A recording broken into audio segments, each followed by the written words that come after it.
Bonjour à tous, j'espère que vous allez bien. Je m'appelle Benjamin, je suis kinésithérapeute et ostéopathe et aujourd'hui je vous propose une vidéo sur l'ergonomie appliquée au niveau de votre dos. Alors c'est une vidéo qui s'inscrit dans un programme de 5 vidéos et ce programme il est destiné à vous proposer le maximum de solutions pour que vous puissiez soigner votre dos. Alors dans la première vidéo, on a vu les assouplissements ostéo-articulaires, les assouplissements que vous pouvez réaliser au niveau de votre dos pour retrouver une bonne mobilité articulaire. Dans la deuxième vidéo, on a vu les différents étirements clés que vous pouvez réaliser au niveau de votre dos pour redonner une mobilité musculaire. On a vu l'étirement du piriforme, du psoas et du carré des lombes. Dans la troisième vidéo, on a vu un programme de renforcement musculaire adapté avec 2 stratégies différentes et complémentaires, le gainage et la gymnastique abdominale hypopressive.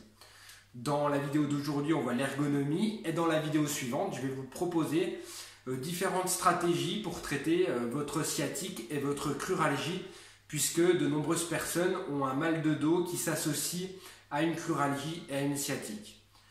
Je vous invite d'ores et déjà, si ce n'est pas encore fait, à vous abonner à ma chaîne et à notifier également cette vidéo avec la petite cloche. Et on va tout de suite parler de l'ergonomie.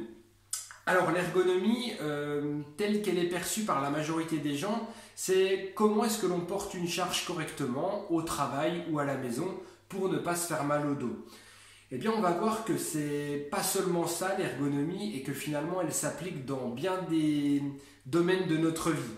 On va les voir ensemble, mais avant, on va voir quels sont les préalables pour réaliser l'ergonomie, puisqu'il y a des préalables nécessaires, notamment d'un point de vue musculaire. On se retrouve tout de suite dans les préalables.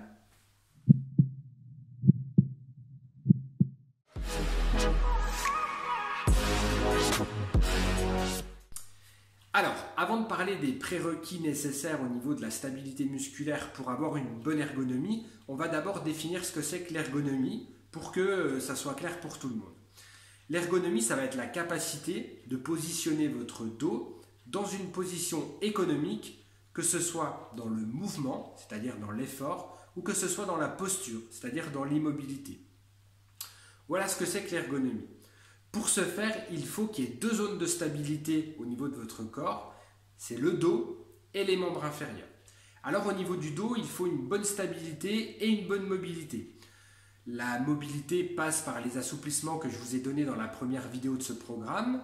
Vous avez donc avec ces exercices une bonne mobilité articulaire et également une bonne mobilité musculaire avec les exercices d'étirement que je vous ai proposés cette fois-ci dans la deuxième vidéo de ce programme. Vous avez donc globalement une bonne mobilité ostéo-musculaire. Ensuite, il faut une bonne stabilité et la stabilité, elle passe par une bonne force et une bonne endurance musculaire. Et cette fois, je vous réfère aux exercices de renforcement que je vous ai proposés dans la vidéo 3. Ça concerne votre dos. Si vous avez un dos qui est stable, vous avez la possibilité au niveau de votre dos de le placer dans des positions ergonomiques, c'est-à-dire économiques. La deuxième zone de stabilité, c'est vos membres inférieurs, vos jambes.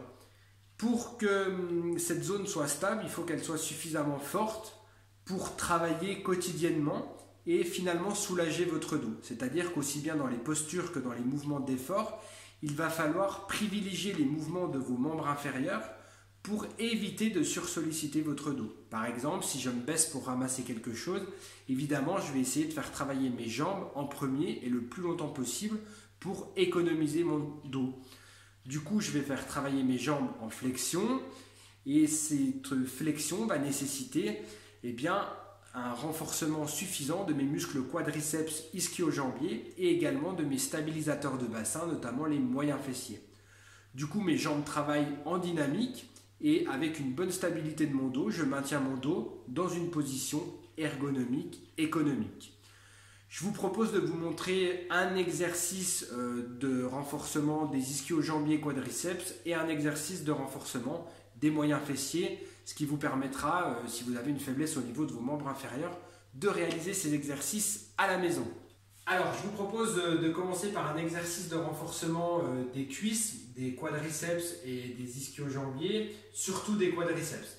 Cet exercice, il vise à soulager votre dos sur des mouvements de flexion où vous allez pouvoir finalement plier les jambes pour effectuer une tâche basse ou une tâche tout simplement de port de charge. Et sur cette activité-là, c'est vos jambes qui vont travailler puisque vous aurez une force suffisante au niveau de vos quadriceps et vous pourrez ainsi économiser votre dos en le maintenant dans une bonne position. Pour ce faire, vous pouvez réaliser l'exercice de la chaise qui consiste à se placer à 90 degrés de flexion de genoux, à peu près 90 degrés de flexion de hanche et vous allez maintenir à peu près 1 minute en statique. Après avoir fait cet exercice, vous pouvez passer à un aspect dynamique et du coup plus fonctionnel. C'est-à-dire que vous vous mettez davantage en situation parce que quand vous allez tout simplement vous baisser pour ramasser quelque chose, vous allez l'effectuer en dynamique. Vous pouvez donc faire des squats, c'est-à-dire les deux mains devant et vous venez plier les jambes et vous remontez. Et vous pouvez réaliser à peu près 15 à 20 séries de squats de cette façon. Pensez toujours à bien respirer pendant les exercices. Vous pouvez bien entendu décoller les talons si vous sentez qu'il y a un peu de raideur au niveau des jambes, comme je le faisais moi tout de suite sur cet exercice. Voilà pour l'exercice de renforcement musculaire des quadriceps, qui est un exercice très simple. Il existe plein d'exercices de renforcement des quadriceps que vous pouvez effectuer sur machine, sur presse également, qui sont très intéressants. Voilà, je voulais essentiellement vous montrer le principe du renforcement des quadriceps et que vous puissiez le réaliser à la maison sans matériel. Ensuite, on a les stabilisateurs de bassin, c'est les moyens fessiers, c'est ces deux muscles de part et d'autre de votre bassin qui ont un rôle important de stabilité dans le plan droite-gauche. Alors pour les renforcer, il y a deux façons également, une façon statique et une façon dynamique. Les deux sont intéressantes et complémentaires. Pour la façon dynamique, eh bien, il vous suffit de prendre un appui d'équilibre et vous allez écarter pour renforcer ce moyen fessier, donc mon moyen fessier gauche. Vous pouvez effectuer une vingtaine de mouvements, pas trop rapidement. Pensez à bien respirer et après vous passez à l'autre côté. Pendant cet exercice, il est important de bien garder les pieds parallèles, sinon vous allez renforcer d'autres muscles. Donc parfois, si ces muscles sont faibles, le corps a tendance à naturellement compenser et à ajouter des rotations. Gardez vraiment bien les pieds parallèles et votre bassin doit bien rester horizontal. Ne venez pas compenser comme ceci. Restez bien droit et c'est uniquement un mouvement du bassin, enfin de la hanche en abduction, c'est-à-dire en écartement. Lui, le bassin reste bien droit et fixe. Ça, c'était l'exercice dynamique. L'exercice statique, c'est un exercice d'équilibre puisque c'est le muscle de l'équilibre du bassin, ce moyen fessier. Pour ce faire, vous allez faire une flexion de hanche et en effectuant cette flexion de hanche côté droit, je renforce mon moyen fessier gauche comme ceci et je renforce ce moyen fessier là. Je maintiens l'équilibre 30 ou 40 secondes si possible et je renouvelle l'exercice 2 à 3 fois avec 15 à 20 secondes de repos entre chaque série. Pareil, j'essaye de bien rester droit, bien rester axé et je passe à l'autre côté. Un exercice qui est assez simple, assez efficace et on sent bien la zone qui travaille et qui est en train de chauffer. Voilà, je tenais à vous montrer ces exercices. N'hésitez pas à me poser des questions dans les commentaires puisqu'on passe quand même assez rapidement sur cette partie du renforcement. Si vous avez des questions, n'hésitez pas à me laisser un commentaire. Voilà, on passe à la suite.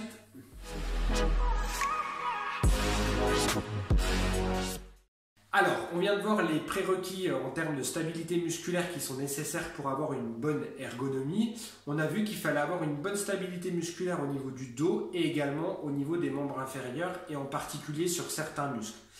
C'est vraiment ultra important et indispensable d'avoir cette stabilité musculaire pour pouvoir vous affranchir de vos douleurs.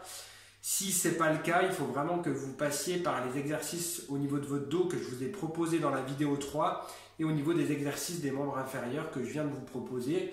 C'est des exercices qui sont simples à mettre en place. C'est des groupes musculaires où on a une progression qui est généralement assez rapide. Donc passez à l'action et faites ces exercices de renforcement pour avoir cette stabilité qui est indispensable au traitement de vos douleurs de dos. Alors on passe tout de suite à l'application de l'ergonomie dans les différents domaines de la vie. Comme je vous l'ai dit dans l'introduction, le grand public, les gens assimilent souvent l'ergonomie au seul mouvement du port de charge. Mais en fait, l'ergonomie s'applique vraiment dans de nombreux domaines de la vie et on va voir ces différents domaines. Et je vous propose qu'on commence par le premier domaine qui est le domaine du sommeil.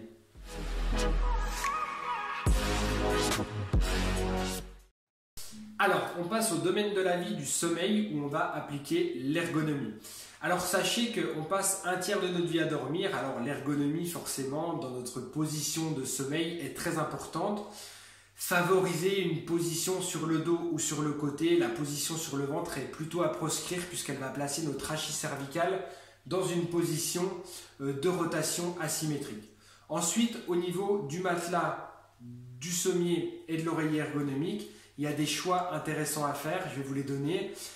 D'abord, au niveau du sommier et du matelas, favorisez quelque chose qui va ensemble, c'est-à-dire qui vous est conseillé par quelqu'un au magasin. Souvent, c'est la même marque, avec des sommiers qui vont accueillir un matelas de cette marque.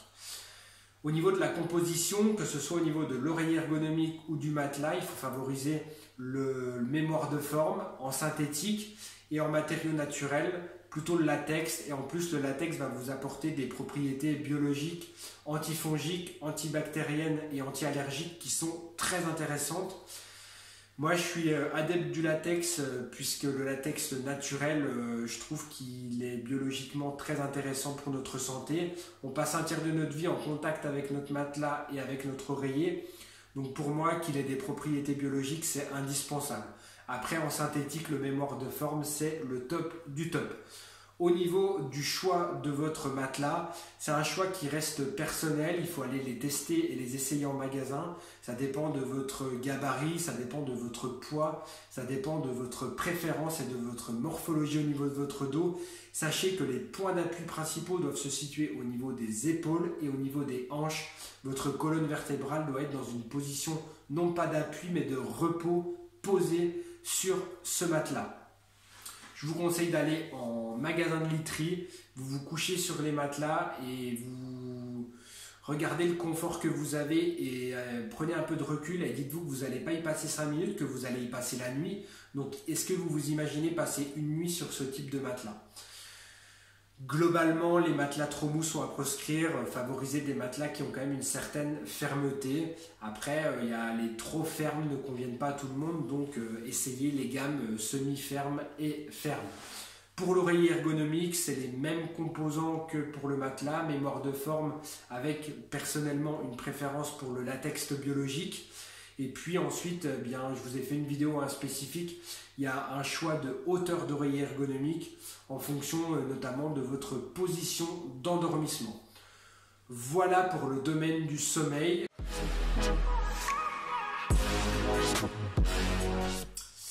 Alors, l'ergonomie au travail, c'est le deuxième domaine qu'on va aborder. Dans l'ergonomie au travail, il y a deux grandes idées. La première idée, c'est l'ergonomie de mouvement et la deuxième idée, c'est l'ergonomie de posture. Globalement, on a les travailleurs entre guillemets postés qui vont travailler dans une zone très restreinte, souvent en position assise ou en position debout. Et puis on a les gens qui vont plutôt avoir un travail mobile, de mobilité avec des ports de charge. Pour ceux qui ont un travail posté assis ou debout, donc ça peut être assis sur une chaise face à un ordinateur, ou ça peut être assis face à un poste de travail. Favorisez une position où votre rachis est assez droit, où vous avez votre courbure lombaire qui est conservée avec possibilité d'avoir un contact contre la chaise. Donc vous pouvez avoir une chaise ergonomique ou un renfort qui vient épouser la courbure de vos lombaires qui doivent rester creuses. Vos dorsales doivent également être en contact avec le support sur lequel vous êtes assis, la plupart du temps une chaise. L'idéal, pour ceux qui sont assis face à un ordinateur, c'est d'avoir une adaptation de poste avec une chaise ergonomique, une adaptation au niveau de l'ordinateur. Vous ne devez pas être face à une fenêtre, vous devez en revanche y être perpendiculaire. Bonne adaptation au niveau de la souris et vous devez vous tenir droit avec courbure lombaire conservée, les dorsales en contact avec la chaise et les oreilles à l'aplomb des épaules. Ça, c'est la posture que vous devez conserver, si possible, toute la journée. Quand vous êtes en position assise, quand vous êtes en position debout, il faut essayer de maintenir le plus possible une station qui est érigée, c'est-à-dire de ne pas vous tenir courbé, les épaules enroulées vers l'avant et le dos rond. Il faut garder toujours le creux lombaire, toujours garder un dos droit avec la tête à l'aplomb des épaules. Le repère, c'est les oreilles au-dessus des épaules. Voilà globalement pour l'ergonomie positionnelle. Il y a un cas à part, c'est les gens qui travaillent, par exemple les commerciaux et qui sont assis dans leur voiture. Il y a une adaptation importante à faire dans votre voiture, c'est-à-dire que vous ne devez pas avoir les bras trop tendus, pas les bras trop pliés, vous devez être dans une position où votre dos est droit et encore une fois où vos lombaires sont un petit peu cambrés, vos dorsales bien en appui au niveau du siège et votre tête doit être droite, toujours et encore à l'aplomb de vos épaules. Si votre voiture n'est pas équipée d'un renfort au niveau lombaire, vous pouvez tout simplement enrouler une serviette et la positionner au niveau de cette région pour maintenir une certaine courbure lordosée au niveau des lombaires. Lordosée, c'est un petit peu cambré. Voilà pour l'ergonomie au travail sur les gens qui maintiennent une posture. Si vous portez une charge, ça revient aux exercices qu'on a fait tout à l'heure dans les préalables d'une bonne ergonomie, c'est-à-dire que c'est vos jambes qui doivent travailler d'abord et le plus possible. Donc pour ça, il faut bien entendu avoir suffisamment de force au niveau des jambes et au niveau du dos, mais dès qu'il y a une activité, il faut que ça soit vos jambes. Donc que ça soit une activité de port de charge où vous allez plier les jambes le plus possible et faire un travail d'élévation pour ramener la charge en hauteur, mais également sur les changements de direction. C'est pas à votre corps d'effectuer des rotations, enfin pas à votre dos en tout cas, mais c'est vraiment à vos jambes de venir changer leur point d'appui pour que votre dos reste dans une position la plus neutre possible. Parce que si vous faites des mouvements de rotation systématiquement, quand vous faites des mouvements de la droite vers la gauche, vous êtes en train d'éponger vos disques intervertébraux, ce qui va favoriser l'apparition de la hernie discale. Voilà pour l'ergonomie statique et pour l'ergonomie dynamique au niveau du travail.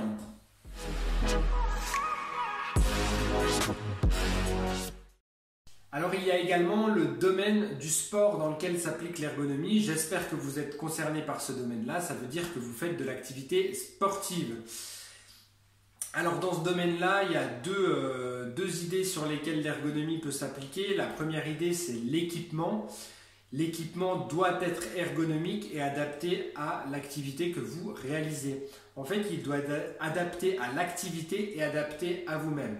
À l'activité, c'est-à-dire que par exemple, si vous faites du trail, vous n'allez pas mettre les mêmes chaussures que si vous faites du badminton en salle. Ce n'est pas les mêmes amortis au niveau des chaussures. Ensuite, l'équipement doit être adapté de façon personnalisée, c'est-à-dire que au niveau du chaussage, si on reprend cet exemple, eh bien, les chaussures doivent être adaptées au type d'appui que vous avez. Par exemple, il y a des magasins sportifs qui proposent d'étudier vos appuis, les GoSport de mémoire. Et si vous avez un appui plutôt en pronation au niveau de vos pieds, eh bien, il faudra des chaussures qui ont plutôt des appuis en pronation. Et au contraire, si vous avez des appuis plutôt intérieurs en supination, il faudra choisir des chaussures qui ont plutôt ce type d'appui en supination. Voilà, ensuite vous avez l'ergonomie sur différents équipements, les raquettes, etc. Enfin, il y a autant d'équipements que d'activités physiques, mais pensez, quand vous choisissez vos équipements, à l'aspect ergonomique. Ça peut être les sacs à dos de course à pied qui soient bien placés au niveau du dos, pas trop lourds, bien au contact de votre corps pour ne pas avoir de bras de levier au niveau de la colonne vertébrale. Enfin voilà, c'est un exemple parmi d'autres. Donc voilà, on a vu la première idée qui concernait l'équipement, il doit être adapté à l'activité et personnalisé. Et la deuxième idée, c'est le geste même de l'activité physique. Il faut que vous ayez un certain recul sur votre geste sportif, que vous étudiez un petit peu comment vous vous comportez. Si vous faites de la course à pied, est-ce que je cours bien? Est-ce que je tape pas trop des pieds quand je cours? Est-ce que je fais des bonnes foulées? Est-ce que je cours bien de façon symétrique? C'est-à-dire, est-ce que je tire pas trop ma jambe droite vers l'avant et que je ne suis pas à la traîne avec ma jambe gauche? Il faut étudier un petit peu ce geste sportif. Si vous avez la chance de réaliser votre activité sportive en club, vous pouvez avoir un regard de coach qui vous dit « Ah, effectivement, il y a certaines choses que tu pourrais améliorer dans ton activité physique, par exemple. » Et puis bien entendu, la position de votre dos sur les différentes activités est primordiale, que vous soyez pas trop en flexion et que vous ayez, par exemple, si vous effectuez du tennis, eh bien, de bons changements d'appui au moment où vous effectuez vos coups au niveau de la balle et que ça ne soit pas uniquement votre dos qui travaille, mais encore une fois que votre geste soit bien réalisé et que ça ne soit pas le dos qui soit sursollicité à la place des jambes. Voilà pour l'activité physique.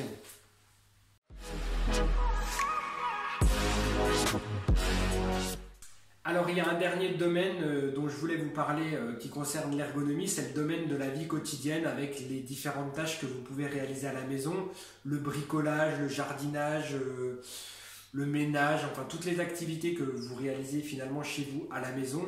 Eh bien les mêmes règles s'appliquent, que ce soit dans la posture ou dans le mouvement. Il faut garder un dos le plus droit possible. Enfin, le plus droit possible, c'est un abus de langage, mais il faut garder un droit qui est légèrement cambré au niveau des lombaires, un dos qui n'est pas trop arrondi au niveau des dorsales et des cervicales assez droites ou légèrement cambrées vers l'avant, mais gardez bien le menton droit. Vous devez absolument garder ces postures-là dans vos tâches quotidiennes et faire travailler vos jambes le plus possible pour économiser votre dos. Évitez absolument le canapé, le fauteuil qui sont véritablement anti-ergonomiques puisque vous placez votre dos dans une position qui est généralement très en flexion et ça c'est très délétère pour votre dos. Donc évitez canapé et fauteuil. Voilà, on a fait le tour des différents domaines dont je voulais aborder à travers cette vidéo sur l'ergonomie. Bon, la vidéo ne peut pas durer des heures, donc je suis passé relativement vite sur ces différents domaines. N'hésitez pas à me poser des questions dans les commentaires si vous avez des remarques particulières ou si vous avez des interrogations sur ces applications ergonomiques dans les différents domaines de la vie. Alors, je vous remercie de votre écoute. Je vous invite à vous abonner encore une fois à ma chaîne, à mettre un énorme pouce, à appuyer sur la petite cloche de notification pour avoir la dernière vidéo du programme dès qu'elle va sortir dans quelques jours. Je vous dis à tous à très bientôt. Je vous remercie de vos commentaires qui me font très plaisir. Je vous remercie de votre écoute et je vous souhaite une très bonne santé. Ciao, ciao!